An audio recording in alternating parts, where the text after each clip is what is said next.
suis très heureux de te recevoir. Tout a commencé par, par un article qu'on a fait ensemble que j'ai trouvé formidable, pas parce qu'on l'avait fait, mais l'interview que tu nous avais accordée et le titre, je le trouvais très bon, c'est pour se transformer, il ne suffit pas de se digitaliser. C'est un peu ce que disait tout à l'heure aussi Raphaël de Convertéo. Tu connais très bien la maison Accenture. Tu as travaillé de, je crois, 87, 2007. Ensuite, tu as travaillé à la SNCF, où tu as été au comité exécutif. Tu t'es occupé de Wesh SNCF. Donc, tu as une vision industrielle, tu as une vision conseil. Aujourd'hui, tu diriges Accenture Digital, si je ne m'abuse. Ça couvre toute l'activité digitale. Je pense que c'est intéressant très brièvement que tu nous décrives ça. Parce qu'effectivement, ce que je trouve intéressant dans la conversation qu'on a aujourd'hui, c'est il y a, juste pour terminer là-dessus, il y a 2 ans, moi, je te l'avoue, pour nous, c'était pas même imaginable qu'on travaille avec Accenture. Il y a une évolution très rapide qui s'est faite en très peu de temps. Donc justement, qu'est-ce que vous couvrez très rapidement? Et puis après, justement, on va peut-être discuter de votre propre transformation.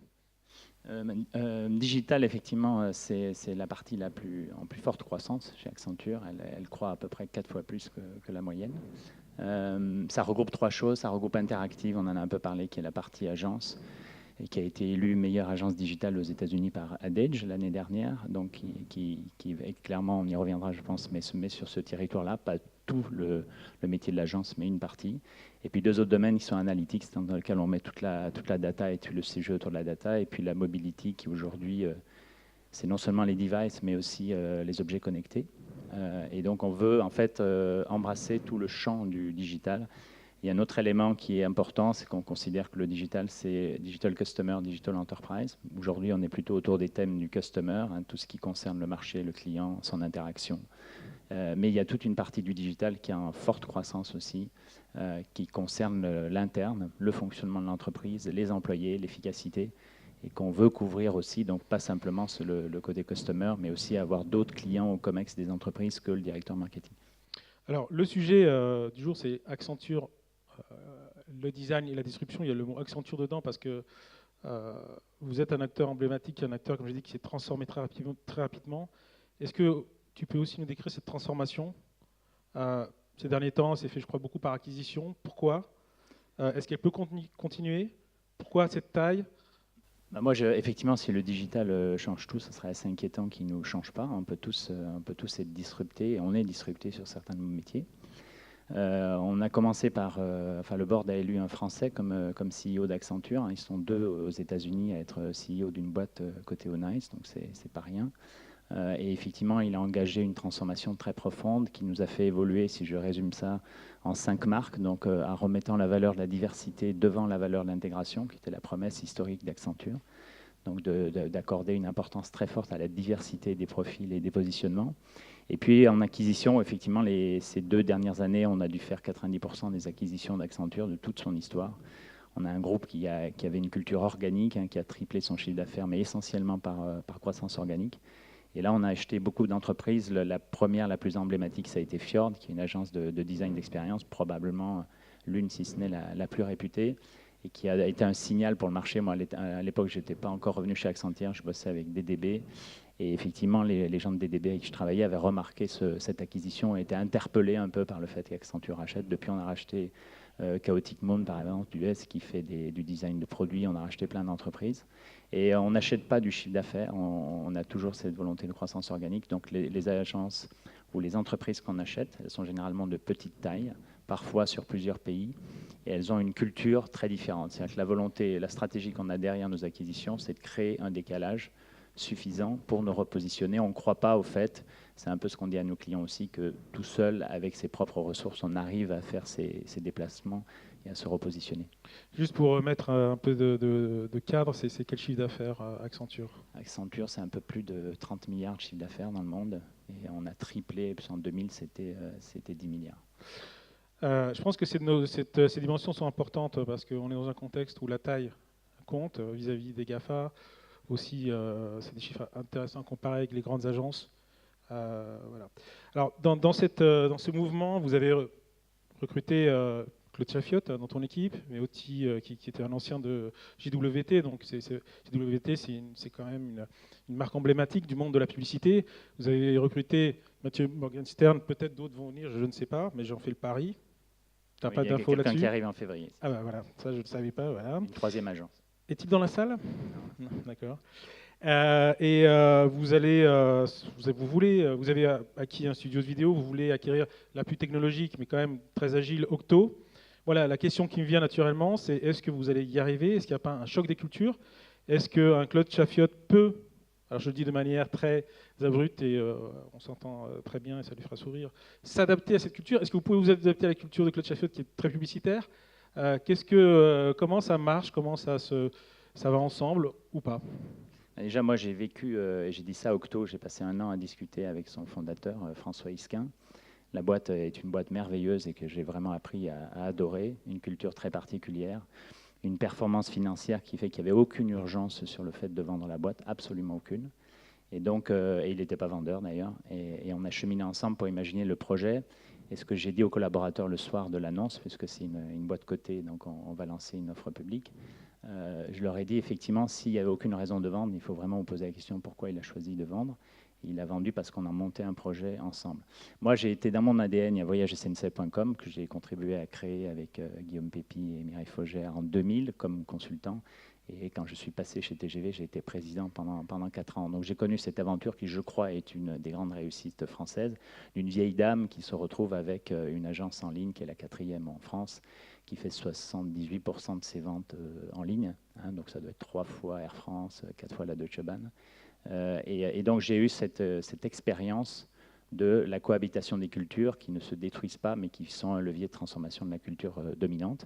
Et ce que j'ai dit à François, donc moi j'ai vécu chez mes clients ou chez Accenture le fait que si jamais, c'est toujours un challenge, mais si on réussit à faire cohabiter ces deux cultures, surtout sans détruire la culture importée, on peut faire des changements qui sont beaucoup plus profonds que simplement en essayant soi-même de se renouveler. Donc pour répondre à ta question, je pense que ça va marcher. J'en doute pas. Toujours autour de ce mouvement que vous faites vers le marketing, avant d'attaquer ce sujet plus du marketing digital, il y a le sujet de la transformation digitale. Il y a une question que je me pose assez souvent, ça me fait plaisir Raphaël, je te cite une deuxième fois que tu en es parlé, est-ce qu'on ne surrend pas la transformation digitale? Est-ce qu'il faut à ce point tout le temps se transformer en digital? Voilà. Est-ce qu'il n'y a pas une vulgate? Est-ce qu'on ne vend pas trop? Est-ce que toutes les boîtes doivent se transformer digital? Je pense effectivement, le terme est très galvaudé, ça c'est sûr. Il y a pour moi un avant et un après, j'en citerai 3, Uber, Airbnb et Tesla. Parce qu'avant, en fait, quand vous regardiez le COMEX, la plupart des gens par le directeur marketing étaient peu concernés encore par le digital. Le DRH n'y pensait pas vraiment. Le directeur des opérations, de la supply chain, du manufacturing, il n'y pensait pas beaucoup non plus. Et c'était une affaire en fait qui était un peu à côté. Il y avait ces réseaux sociaux sur lesquels les consommateurs commençaient à passer décidément beaucoup de temps et il fallait faire quelque chose. Et puis il y a eu l'arrivée d'Uber qui a disrupté une entreprise ultra vieillotte et absolument pas glamour. Il y a eu Tesla, encore une fois, le fondateur d'un mode de paiement en ligne, la PayPal, qui pour moi a forcé Airbus à repenser le cahier des charges d'Ariane 6, c'est-à-dire qui est venu disrupter la manière dont on abordait l'aérospatiale, personne ne l'aurait imaginé. Et à partir de ce moment-là, en fait, le COMEX et les CEO de la plupart des boîtes se sont dit, en fait, on n'avait pas compris, le digital, ce n'est pas quelque chose qui joue en périphérie, mais les vrais gagnants du digital, c'est ceux qui vont réussir à l'intégrer, à transformer leur business model, avec toute la difficulté des grandes entreprises qui sont des boîtes qui ont plein de choses, mais entre autres du patrimoine de marque, du patrimoine technologique, du patrimoine de personnel. Et dans la nouvelle ère, le patrimoine, c'est à la fois positif et négatif, ça résonne de manière positive et négative. Donc comment faire pour rendre cet atout dans le monde digital qui change à peu près tout, c'est effectivement le grand challenge. Mais pour moi, il n'y a aucune entreprise qui peut s'estimer en dehors de cette vague-là. Et puis je pense qu'il y a tout intérêt à essayer d'être dedans et de se poser cette question. C'est une trajectoire complexe, mais je pense entre ce changement-là et puis le fait que tout le COMEX est concerné, c'est un DRH aujourd'hui, ne peut pas imaginer faire son métier dans un grand groupe, sans soit parce que les gens qu'il va recruter arrivent des nouvelles générations et ont des attitudes très différentes, soit parce que sa fonction se transforme. Donc je pense que c'est réellement devenu quelque chose de cœur. Le terme est très galvaudé. Et par contre, il faudrait en réinventer un, mais qui dirait à la fois deux choses, l'étendue, c'est-à-dire la plupart des fonctions sont concernées, et la profondeur, c'est-à-dire que le niveau de transformation, ça n'est pas de faire un site de plus, ça n'est pas de rajouter une expérience connectée en magasin, c'est de transformer l'entreprise. En fait, ce que tu disais sur l'avant et l'après Uber, très exactement, ce matin même, on recevait Chloé Goldstein de BNP Paribas qui prenait l'exemple d'Uber et qui disait effectivement on ne pouvait pas imaginer que l'industrie des taxis pouvait être disruptée. C'est l'exemple qu'on prend en interne et qui illustre parfaitement ce que tu viens de dire. Sachant que la valeur d'Uber, c'est quoi? C'est les marchés parient sur le fait que celui qui va craquer la mobilité urbaine, c'est Uber. Et ça résonne avec le véhicule autonome, ça résonne avec la livraison d'Amazon pendant la nuit sur ces véhicules autonomes qui tourneront dans les villes. Donc en fait, ce n'est pas juste qu'ils ont été fascinés, c'est qu'ils font le pari que cet acteur-là va être celui qui va repasser la mobilité urbaine.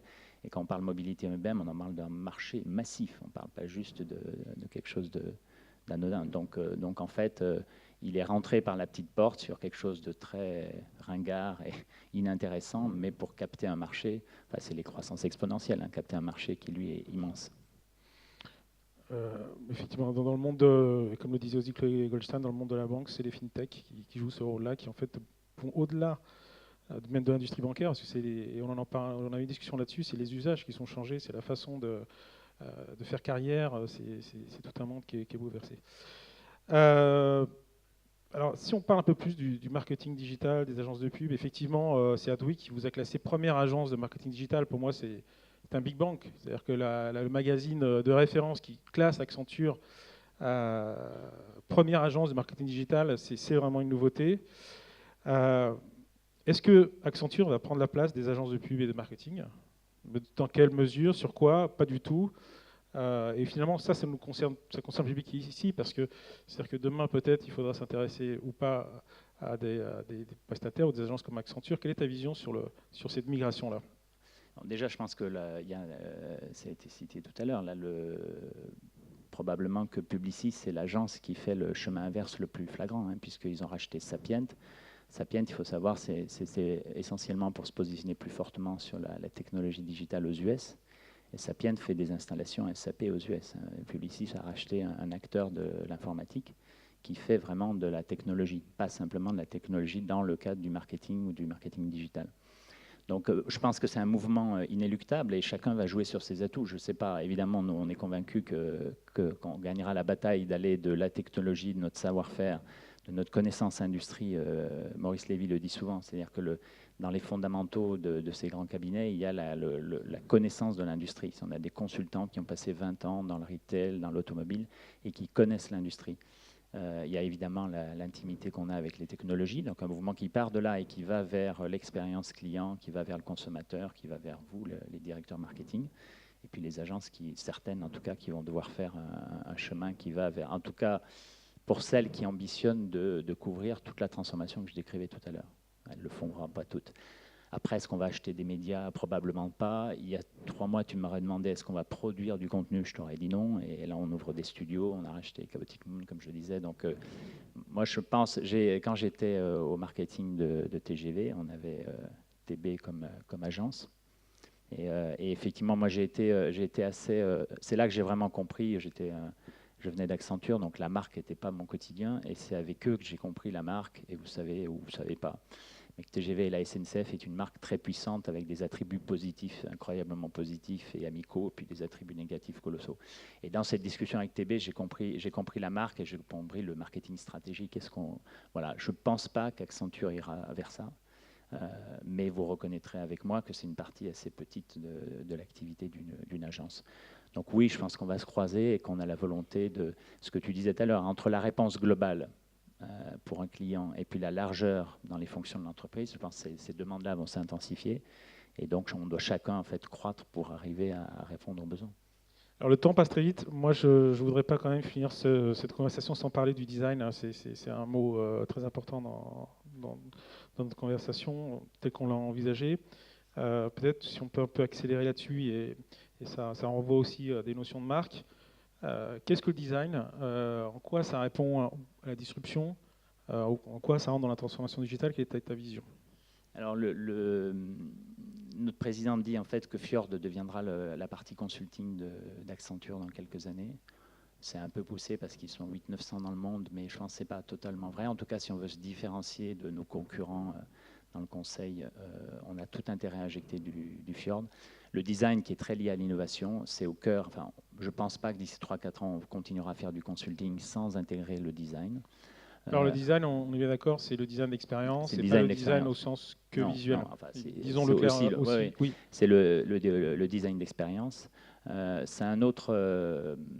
Je pense que vous serez d'accord avec moi. Le passage à l'acte dans le digital est quelque chose de compliqué à cause du patrimoine, à cause des contraintes qu'ont toutes les grandes entreprises, mais avec l'incertitude. C'est-à-dire quand on lance.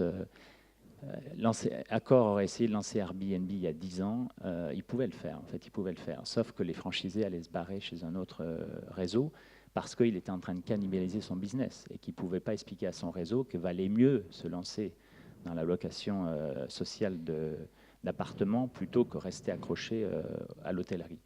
Donc c'est vraiment le digital, ça interroge beaucoup et on n'a pas la garantie du succès. Donc c'est un peu, si je caricature, on voit bien ce qu'on va prendre dans la tête sur la cannibalisation, on n'est pas complètement certain du payback. Et une des manières de se réassurer, c'est le design d'expérience. C'est-à-dire que quand on fait du design d'expérience avec Fjord, on le fait évidemment, vous avez vu l'annonce sur Engie avec la nouvelle CEO sur les nouveaux parcours clients d'Engie, donc des choses très, très classiques entre guillemets autour de l'expérience utilisateur. Mais on va le faire aussi pour Schneider, dans les nouveaux outils connectés que Schneider veut fournir comme service, en plus de toute sa technologie qu'il met dans les usines pour gérer l'énergie, par exemple. Et le design d'expérience, c'est une manière de s'assurer que les usages concrets vont rencontrer leur marché. C'est-à-dire d'être une démarche en fait, d'innovation qui va permettre de trouver des nouvelles idées. Et on ne fera plus beaucoup de conseils sans apport d'idées, mais surtout d'être certain, ou le plus certain possible, que cette innovation va rencontrer son marché. C'est-à-dire qu'on invente des usages qui vont résonner avec les clients. Et donc je pense que ce design-là, c'est vrai chez les clients comme chez nous, je pense qu'il va être au cœur parce qu'il recouvre à la fois l'innovation, mais aussi le fait d'être, on a parlé de customer-centric, mais d'être usage-centric, c'est-à-dire de s'assurer que ce qu'on propose à la clientèle et aux consommateurs est quelque chose de pertinent et de durable. On n'est pas sur quelque chose d'anodin, mais sur quelque chose de profond et qui va effectivement rencontrer et sticker le client. Et c'est pour ça que, pour moi, le design est une réponse à la disruption, parce que cette disruption, ça peut être quelque chose d'actif, mais c'est quelque chose de passif, on peut être victime de la disruption. Tout dernier point, on avait une discussion là-dessus, mais qui était ouverte, c'était que le design était peut-être la fin des apps. Peut-être pour éclairer cette idée, mais tu as 5 secondes. Alors je vous encourage, Fjord a un site, je vous encourage à aller voir, ils font 2 choses chaque année, ils font leurs trends qui sont assez suivis, hein. Ils ont été downloadés à 900 000 exemplaires là, sur le site l'année dernière, ils sont en janvier. Et puis ils sortent une étude par an, celle de cette année, c'était ce qu'on appelait les Living Services, qui recouvrent le sujet que je mentionnais jusqu'à l'instant. C'était quoi ta question? C'était la fin des apps. Oui, la fin des apps. Dans les trends, il y avait la fin des apps. Il y en a 2 qui ont été provocateurs et qui ont résonné. Il y avait le luxe pour tous. Donc on a eu pas mal de prises de contact des marques de luxe en disant c'est pas vrai, machin tout. Je ne la développerai pas, mais il y en avait une sur la fin des apps. La fin des apps, c'était de dire que l'expérience ultime pour un consommateur connecté dans une atmosphère Internet et connecté en permanence, ça va être la fin de la proactivité. C'est-à-dire qu'on va être tellement intelligent dans la donnée qu'on connecte, dans le positionnement, dans toutes les données qu'on capte sur lui, pas pour l'emmerder, passez-moi l'expression, avec une interaction permanente, mais pour être extrêmement subtil et élégant dans ce qu'on va aller, comment on va le solliciter. Et entre autres, on ne va plus lui demander de spontanément, de manière proactive, d'ouvrir une app, de la lancer, de machin. On sera dans quelque chose avec la montre, avec tout ce que vous voulez, qui sera ça. Donc la fin des apps, c'est ça, c'est la fin. On dose et on ne sollicite le client que de manière pertinente, au bon moment, et sans lui réclamer de sa part un geste proactif. Ok, on est obligé de conclure.